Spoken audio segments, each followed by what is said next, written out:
Sir మీరు చెప్పండి sir, ఈ 2 రోజుల సమావేశాలు ముఖ్యంగా తెలుగు రాష్ట్రాల గురించి ఎలాంటి అంశాలు వచ్చాయి సార్? దేశం యావత్తు అభివృద్ధి పదంలో నడుస్తూనే ఉంది. అందులో మన తెలుగు రాష్ట్రాలు కూడా ఉన్నాయి.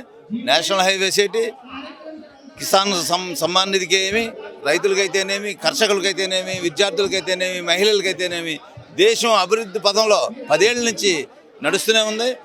విశ్వవిద్యాలయాలు, కాలేజీలు, మెడికల్ కాలేజీలు ఆంధ్రప్రదేశ్లో కూడా కుంటినవలసలో మెడికల్ కాలేజీ, నర్సీపట్నంలో మెడికల్ కాలేజు, ఎన్నో అభివృద్ధి పనులు చేసినటువంటి నరేంద్ర మోడీ గారు ఆంధ్రప్రదేశ్లో కూడా భారతీయ జనతా పార్టీ అధికారంలోకి రావాల్సిందే.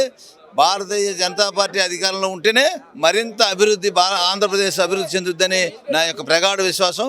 యావత్ దేశం నుంచి నలుమూలల నుంచి ఇక్కడికి ఈ కార్యక్రమానికి విచ్చేసి పెద్ద ఎత్తున మోడీ గారి యొక్క సూచనను, మోడీ గారి యొక్క ప్రసంగాన్ని విని ఉత్తేజితులై తమ తమ ప్రాంతాలకు వెళ్ళి బూత్ స్థాయి నుంచి భారతీయ జనతా పార్టీ బలోపేతం చేయడానికి కృషి చేస్తారు. అందులో మేము కూడా ఆంధ్రప్రదేశ్ వెళ్ళి బూత్ స్థాయి నుంచి భారతీయ జనతా పార్టీ అభివృద్ధి పరిచి తద్వారా ప్రజల మధ్యకి వెళ్ళి ఈ యొక్క అభివృద్ధిని, దేశం అభివృద్ధి చెందుతున్న విధానాన్ని ప్రతి ప్రజలకి తెలియపరిచి భారతీయ జనతా పార్టీ గెలిచే విధంగా మేము కూడా కృషి చేస్తామని ఆంధ్రప్రదేశ్ వారికి తెలియజేసుకుంటున్నాం.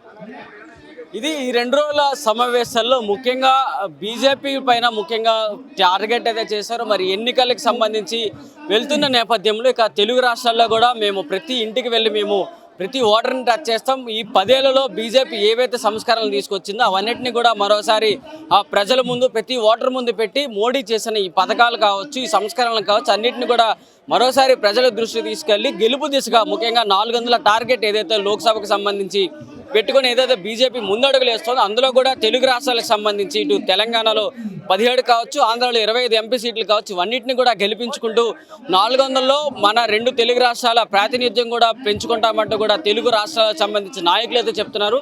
ఇవన్నిటిని బీజేపీ నాయకులైతే ఇప్పటి వరకు తెలుగు రాష్ట్రాల నాయకులతో పాటు దేశవ్యాప్తంగా ఉన్న బీజేపీ కార్యకర్తలు, లీడర్లు, గ్రామ స్థాయి నుంచి ఢిల్లీ స్థాయి వరకు ఉన్న లీడర్లందరికీ కూడా దిశానిర్దేశం చేశారు. మరి ఫైనల్ అప్డేట్స్ ప్రజల ముందుకు వెళ్ళిన తర్వాత ప్రజలు ఏ విధంగా వారిని స్వాగతిస్తారు, ఎన్నికల్లో తెలుగు రాష్ట్రాల నుంచి ఎంతమంది ఎంపీలు ఢిల్లీలో పార్లమెంట్లోకి వస్తారనేది ఎదురు చూడాల్సిన అంశాలు అయితే కనిపిస్తున్నాయి.